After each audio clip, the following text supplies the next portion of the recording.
Well, as the public continues to grapple with inflation and record high food costs with no significant reprieve in sight, one government reformer is attempting to shed light on the Bahamians that are going to bed without a meal. Our Tyler Simonet has the details in this report.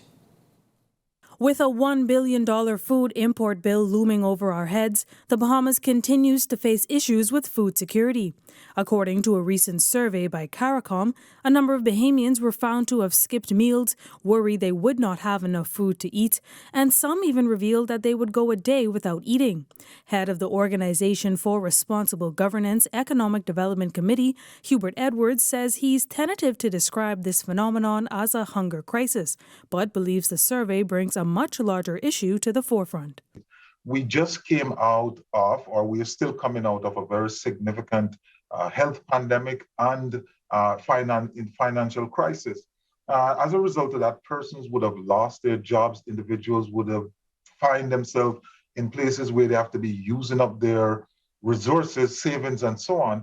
And at this point in time, they're making very, very serious decisions as to, one, whether they're going to eat, whether they're going to miss a meal, or the type of expenditure, whether they're going to spend on food versus health or education. So yes, the issues are significant. At this point in time, a hunger crisis, maybe not, but there are important issues which would have come out of this survey. One nonprofit group that regularly distributes food packages and hot meals to the public is also feeling the pinch of increased food prices.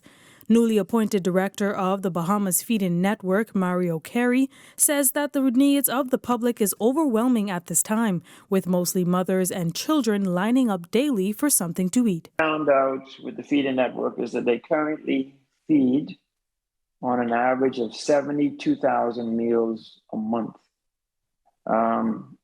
If you look at the population in New Providence, which is about 275,000 people, that's about 10% of the population rely on being fed by one of the feeding organizations like the Feeding Network. That demand seems to be growing. We must sort of bring some awareness to people going hungry. And there's nothing good about persons not having food to eat.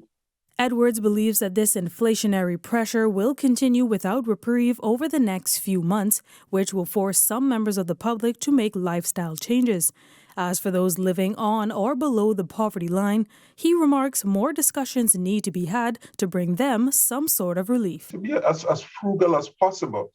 We have to say in a two-tranche way, for those who can, be more frugal, be more sensitive with how you spend your money, how you budget, and the things that you do. For those individuals who are living on the quote-unquote edges, you have to survive as best you can.